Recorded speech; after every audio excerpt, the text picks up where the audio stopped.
तो आशा करता हूँ कि आप सभी एमपीएसआई मेंस की तैयारी में लगे हुए हैं, बहुत ही ज़ोर-शोर से लगे हुए हैं क्योंकि एग्ज़ाम की जो डेट है, वो अनएक्सपेक्टेड है, कभी भी जल्दी भी हो सकता है, थोड़ा लेट भी हो सकता है। तो हमें अपनी तैयारी में कोई भी कमी नहीं करनी है। आपको यही मान के चलना है कि हमें 1 से डेढ़ महीने में पूरा का पूरा सिलेबस कंप्लीट करना है। अब आज की इस वीडियो में एमपीएसआई मेंस के लिए मैथ्स और रीजनिंग की इम्पोर्टेंस के लिए मैं ये वीडियो बना रहा हूँ क्योंकि इससे पहले जितने भी जीएस वाले सब्जेक्ट हैं, उन पर मैंने बहुत सारी वीडियोज़ बनाए हैं, साथ में मेरी क्लासेस भी एनवायरनमेंट से हो या फिर इंटरनल सिक्योरिटी से हो, उन सब पे हमने बहुत सारी चर्चा की है, बात की है। आज की इस वीडियो में हम मैथ्स और रीजनिंग को फोकस करने वाले हैं। यहाँ पर इम्पोर्टेंस देखेंगे कि मैथ्स और रीजनिंग की इम्पोर्टेंस क्यों है। अब क्या हुआ है, जो प्रीलिम्स हुआ था, है ना? प्रीलिम्स में क्या था, जो मैथ्स थी वो तो आई ही नहीं थी। एक दो दो क्वेश्चन वहां पर देखने को मिल रहे थे, रीजनिंग में क्वेश्चन थे बहुत ही कम मात्रा में देखने को मिले थे। लेकिन यहाँ पर आपके लिए बहुत अच्छे से डिफाइन किया गया है पूरा का पूरा सिलेबस मैथ्स और रीजनिंग का। तो इम्पोर्टेंस हो जाती है, मीन्स में आपको ये इम्पोर्टेंट हो जाता है कि आप मैथ्स और रीजनिंग को बिल्कुल भी छोड़े ना। तो यहाँ पर कौन कौन सी गलतियां आप करने वाले हैं, फिर करना शुरू कर दी है आपने, तो उन पर हम बात करेंगे। और सबसे इम्पोर्टेंट चीज पीवाईक्यूज, टेस्ट सीरीज और स्टडी प्लान क्या रहना चाहिए, कहाँ पर मिलेंगी ये सारी चीजें। और मेरा रोल पूरा कागज यूपीएससी का आपकी इस तैयारी में मैथ्स और रीजनिंग में भी क्या रोल रहने वाला है, उस पर हम बात करेंगे। चलिए बिना कोई देरी के सबसे पहले आपने सिलेबस देखा है। सिलेबस को मैंने पिछली वीडियो में डिकोड भी किया था। तो मैं इम्पोर्टेंस अगर मैं समझाऊँ आपको, तो इम्पोर्टेंस ऑलरेडी मैंने बताई है, फिर से हम इस पर बात कर लेते हैं। आपका पेपर 2 ए और बी 2 पार्ट में होने वाला है। अब जब हम ए और बी में बात करेंगे तो यहाँ पर 2 संभावनाएँ हैं। या तो दोनों पेपर में पार्ट ए और पार्ट बी में दोनों में 2 संभावनाएँ हैं कि ए में भी 50 क्वेश्चन आए और बी में भी 50 क्वेश्चन, तो 100 क्वेश्चन का आपका पेपर बने पेपर 2। ये पहली संभावना है। दूसरी संभावना है कि आपका जो एग्ज़ाम है, वो 75-75 क्वेश्चन का हो। मतलब पार्ट ए में भी 75 क्वेश्चन, पार्ट बी में भी 75 क्वेश्चन। तब क्या होगा? जब भी ऐसा होगा, इसका मतलब है कि आपका जो पेपर है, वो 150 मार्क्स का या फिर 150 क्वेश्चन्स का होगा। ये 2 संभावनाएँ हैं। अब ये वाली संभावनाएँ के चांसेस मुझे कम लग रहे हैं। ये मेरा मानना है। मुझे ये संभावना ज़्यादा लग रही है कि 50-50 क्वेश्चन दोनों में ही रहेंगे। तो अब आप ये अंदाज़ा लगा सकते हैं कि यहाँ पर आपको 2 पेपर में, पार्ट बी में 2 पेपर में कितने क्वेश्चन मिलने वाले हैं? 50 क्वेश्चन्स मिलने वाले हैं। 50 ही मिलेंगे ना? और जबकि अगर मैं पार्ट पेपर 1 की बात करूँ तो पार्ट ए की बात करूँ, ये बी है ना? पार्ट ए की बात करूँ तो वहाँ पर आपको कितने मिल रहे हैं? क्वेश्चन मिल रहे हैं 50, लेकिन पेपर कितने हैं? यहाँ पर 2 पेपर हैं, वहाँ पर 5 पेपर हैं या फिर 5 सब्जेक्ट हैं। तो इम्पोर्टेंस यहीं से समझ सकते हो कि यहाँ पर नंबर ऑफ क्वेश्चन कैसे मिलने वाले हैं, आपको ज़्यादा मिलने वाले हैं हर 2 सब्जेक्ट से। मतलब मैथ्स में भी 25 आएँगे और रीजनिंग में भी 25 क्वेश्चन आएँगे। ये संभावना है अभी, अभी तक क्योंकि क्लियर नहीं है कुछ भी, तो ये मेरी संभावना है या फिर मेरा मानना है कि ऐसा होगा। तो आपको इसकी इम्पोर्टेंस समझ में आ रही होगी कि मैथ्स, रीजनिंग को आप बिल्कुल भी नहीं छोड़ सकते हो। आप वहाँ पर पहले पार्ट में कमी कर सकते हो, आप इंटरनल सिक्योरिटी को स्किप कर सकते हो क्योंकि वहाँ पर 10 ही क्वेश्चन आएँगे एक सब्जेक्ट से। लेकिन यहाँ पर कितने आ रहे हैं? 25 क्वेश्चन। तो इम्पोर्टेंस किसकी है? मैथ्स, रीजनिंग की। तो इसके लिए हमारा जो स्टडी प्लान है, वो एकदम क्लियर होना चाहिए। दिमाग में बहुत सारी चीज़ें आपको क्लियर होना ज़रूरी है। सबसे पहले हम सिलेबस को डिकोड करते हैं, एक बार फिर। देखो, सिलेबस में जब भी मैं सिलेबस की बात करूँगा, तो मैक्सिमम लोग क्या गलती करते हैं? ह्यूमन साइकोलॉजी है, ह्यूमन साइकोलॉजी क्या बोलती है कि जब भी हम कैसे सोचते हैं, जो हमारे पास नहीं है, हम उसको ढूँढने के चक्कर में 90% टाइम अपना बर्बाद कर देते हैं। ये ह्यूमन साइकोलॉजी है, ये हमारे अंदर बचपन से ही है, जो नहीं है उसको ढूँढो पहले। जो है उसके बारे में हम उसकी कदर नहीं करते हैं। तो मैं आपको बोलूँगा जितने लोग भी मुझे देख रहे हैं, आप ये गलती मत करना। आपको क्या करना है, सबसे बड़ी कॉमन मिस्टेक जो हर एक कैंडिडेट करता है, वो ये करता है कि जो उसके पास नहीं है, उसको ढूँढने में लग जाता है। फॉर एग्ज़ाम्पल अगर हम सिलेबस को देखें, तो सिलेबस में 90% पोर्शन ऐसा है जो आपने सभी ने पढ़ा है। बहुत अच्छे से पढ़ा है, 90%, मैं बोल रहा हूँ 90% सिलेबस ऐसा है जो आपने पढ़ा है, बहुत अच्छे से पढ़ा है। और 10% ऐसा है जो कि थोड़ा सा एक्स्ट्रा आपको लग सकता है या फिर थोड़ा सा टफ हो सकता है आपके लिए। तो 90% लोग इस 10% पोर्शन के पीछे भागते हैं। 90% लोग किस पोर्शन के पीछे भागते हैं? इस 10% पोर्शन के पीछे। तो बी स्मार्ट, मतलब आपको स्मार्ट वर्क करना है, आपको वो गलतियां नहीं करनी है जो वो 90% लोग कर रहे हैं। आपको उन 10% लोगों में आना है जिनको उन 1500 सीट में आना है। 1500 की सीट में अगर तुमको आना है तो तुम्हें ये गलती नहीं करनी। देखो मैं क्यों बोल रहा हूँ ये सारी चीजें, समझेंगे हम थोड़ी सी बात। यहाँ पर देखो, अगर मैं पहले पार्ट की बात करूँ तो आधार संख्याएं हम बचपन से पढ़ते हैं। नंबर सिस्टम भी हमने बहुत अच्छे से पढ़ा है। जैसे फॉर एग्जांपल आपको एक मैं टेस्ट ले लेता हूँ। 78, 68, 64 और 80। 80 की जगह 90 कर दो। अब इसमें मैं क्वेश्चन पूछ लूँ आपसे, बताइए इनमें से 4 से विभाज्य कौन है? अगर इसमें मैं दो दो नंबर और बड़े कर दूं यहाँ पर, लो लो, और 64 के आगे 70 जोड़ दो, 90 के आगे 80 जोड़ दो। इस टाइप से मैंने अगर क्वेश्चन पूछ पूछ लिया आपसे कि बताइए बहुत बड़ी बड़ी संख्या है, कौन सी संख्या है 4 से विभाज्य है, तो आप में से 90% लोगों पे बन जाएगा। मतलब ये चीजें आप पे क्या होती हैं, आती हैं। तो आपको उन चीजों को टारगेट करना है जो आपने पढ़ा है। तो देखो, आपने आधार संख्याएं पढ़ी हैं, आपने नंबर सिस्टम पढ़ा है, आपने प्रायिकता भी पढ़ी है, लेकिन प्रायिकता कुछ लोगों के लिए थोड़ी सी टफ हो सकती है। जब कॉम्बिनेशन और परमुटेशन वाले क्वेश्चन आएंगे, कॉम्बिनेशन एंड परमुटेशन वाले, तो वहां पर आपसे थोड़ी सी दिक्कत हो सकती है आपको इन क्वेश्चन को करने में। लेकिन 90 जो ये वाला पोर्शन है, इसमें तो आपको दिक्कत नहीं होगी, इसमें भी आपको दिक्कत नहीं होगी। चलो ठीक है। दूसरा पार्ट ये हम अगर हम देखें तो इसको भी मैं टफ की कैटेगरी में डाल देता हूँ। इसमें भी कुछ ऐसे पोर्शन हैं जो कि आप इजीली कर लेते हैं। औसत निकालना बहुत ही इजी है। अगर मैं माध्य निकालने की बात करूं तो आप निकाल लेते हैं, माध्यिका निकाल लेते हैं, बहुलक निकाल लेते हैं। जब विचलन वगैरह की बात आती है या फिर बड़े आंकड़ों की बात आती है तो थोड़ी बहुत आपको दिक्कत रहेगी। लेकिन क्या यही यही क्वेश्चन आपको देखने को मिलेंगे क्या, विचलन वाले या फिर जो स्टैंडर्ड डेविएशन, मीन डेविएशन, यही वाले क्वेश्चन मिलेंगे? नहीं, आपको सब लेवल के क्वेश्चन मिलने वाले हैं। तो अगर मैं दूसरे हिसाब से चीजों को समझूं तो अभी मैं इसको और इसको, प्रायिकता को और इस वाले पार्ट को क्या कर देता हूँ, साइड लाइन कर देता हूँ। साइड लाइन कर देता हूँ मतलब इसको मैं नजरअंदाज कर देता हूँ। अभी मैं इन दो चीजों को नहीं देखूंगा, प्रायिकता नहीं देखूंगा और ये नहीं देखूंगा। तो मैं क्या देखूंगा, अनुपात समानुपात, बचपन से आप पढ़ते आ रहे हो। इकाई विधि में कौन सी चीजें आती हैं, टाइम एंड वर्क आता है, चेन रूल टाइप की चीजें आती हैं। ये सारी चीजें आप बचपन से पढ़ के आ रहे हो। मतलब बचपन से जब भी मैं बोलता हूँ तो इसका मतलब है जब से आपने तैयारी शुरू की है, वो है बचपन आपका। तो जब आपने पहले दिन से मैथ्स, रीजनिंग या फिर जीके स्टार्ट किया होगा, तो आपने ये चीजें पढ़ना शुरू की होंगी। तो पहले आप उन चीजों को और बेहतर करो जो आपने पढ़ी है। तो यहाँ से अगर क्वेश्चन आ जाए तो आपका गलत नहीं होना चाहिए। यही एक अच्छा और सफल कैंडिडेट करता है। ठीक। तीसरी चीज देखो, लाभ एंड हानि।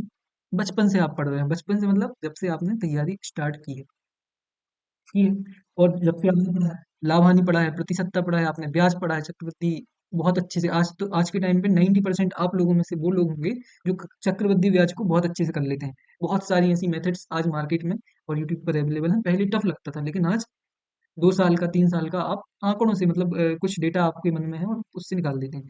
तो आपको क्या करना है, पहले इन चीजों को क्या करना है और बेहतर करना है। अब देखिए, क्षेत्र मिति। मैं अभी आपसे पूछ लूंगा कि बताइए आप शंकु का आयतन का क्षेत्रफल बताओ।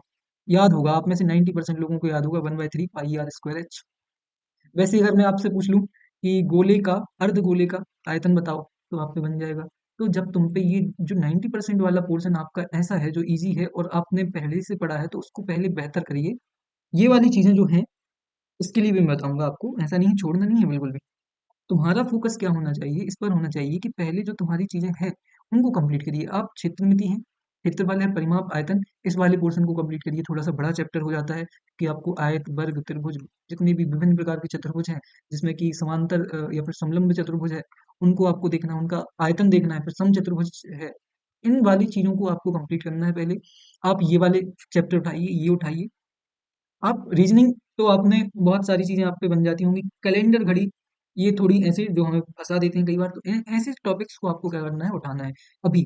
फिर आपको क्या करना है, फिर आपको इसका सॉल्यूशन देखना है। इसका सॉल्यूशन देखना है आपको, ये। तो पहले आप इस पर मत भागिए कि हमको क्या नई चीजें करनी है। क्या आपके पास ऑलरेडी है, उनको पहले बेहतर करने की कोशिश करिए, क्योंकि 90% चीजें वहीं से आनी है, 90% आनी है। अब 10% के लिए मैं आपको बताता हूँ। सांख्यिकी हो गया, तथ्यांक की पर्याप्तता जो कि रीजनिंग का भी हिस्सा है, ठीक है। और अगर मैं डेटा इंटरप्रिटेशन की बात करूं तो ये चीजें आपकी आएंगी प्रैक्टिस से। कहाँ से मिल करेंगे आप प्रैक्टिस, प्रायिकता कहाँ से करेंगे प्रैक्टिस। तो कोई भी एक, जो भी अच्छी बुक आपके पास हो, कोई भी बुक हो सकती है, शारदा पब्लिकेशन की हो सकती है, जो कि एकदम बेसिक है, यहाँ से शुरू करना शुरू कर सकते हो। लेकिन मैं बिल्कुल भी आपको क्या नहीं कर रहा हूँ, जो भी किताब आपके पास है, आपके पास आर एस अग्रवाल है, उसको उठाओ। थोड़ा सा tough, easy to tough level तक आपको लेकर जाएगी। तो आर एस अग्रवाल को उठाओ आप। यही है ना आर एस अग्रवाल? हाँ, देख लेना आप। और अगर कोई क्लासेस आपके पास ऑलरेडी अवेलेबल है तो उसको उठाओ। अब आपको कैसे करना है, टॉपिक उठाइए, डीआई की क्लासेस उठाइए और एक साथ, मतलब क्या करनी है आपको, कंप्लीट करना है। नंबर सिस्टम उठाइए, नंबर सिस्टम पूरा शुरू से लेकर जीरो से लेकर अंत तक क्या करना है, कंप्लीट करना है। तो ये क्या होगा, उससे आपकी जो एक्स्ट्रा चीजें हैं ये वाली कंप्लीट हो जाएंगी।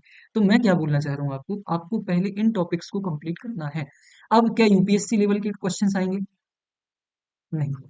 और आएंगे भी तो वो सबके लिए टफ होंगे। मैं हमेशा बोलता हूँ कि जब भी चीजें टफ होंगी तो वो सबके लिए होंगे। तो आपका पहला फोकस, फर्स्ट फोकस किन चीज़ों पे होना चाहिए? ईज़ी चीज़ों पे।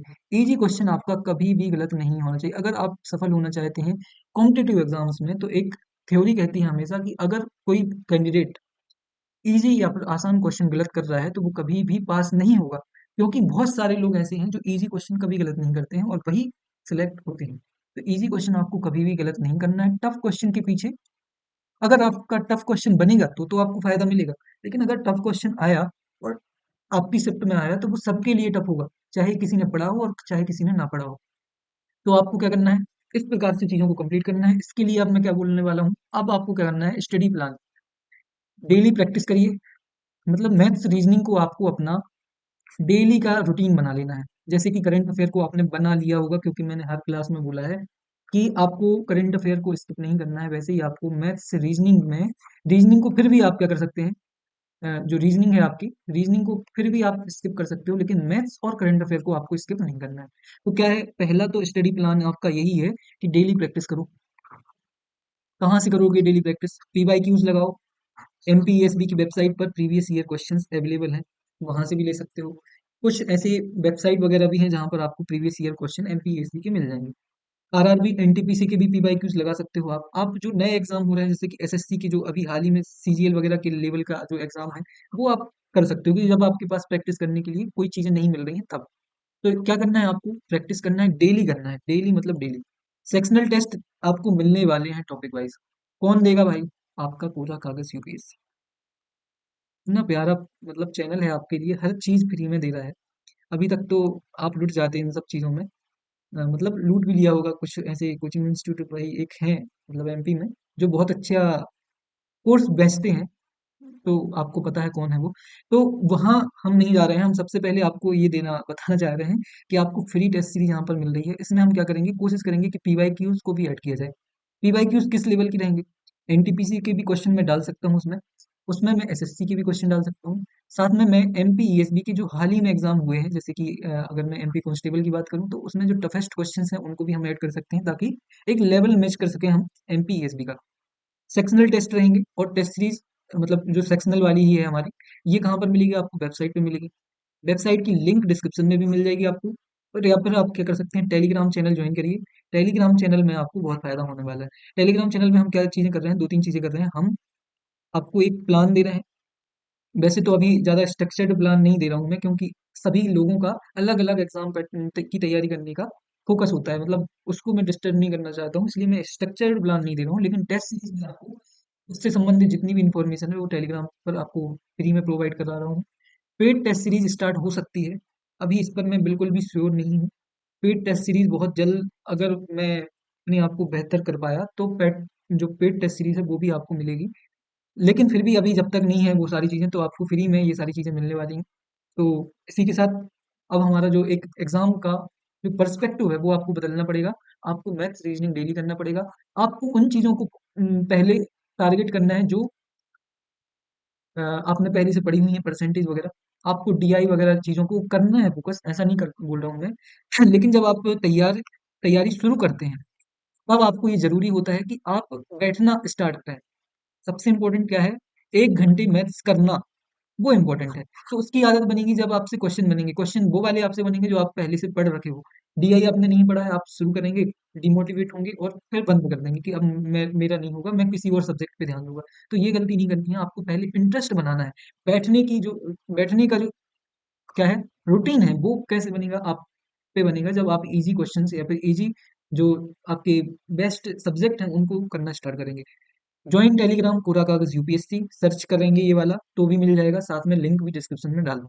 सब्सक्राइब करना ना भूलें, यहाँ पर हम इंटरनल सिक्योरिटी और इन्वायरमेंट की क्लासेस कंप्लीट करा रहे हैं। इन्वायरमेंट कल ही मैंने शुरू की है।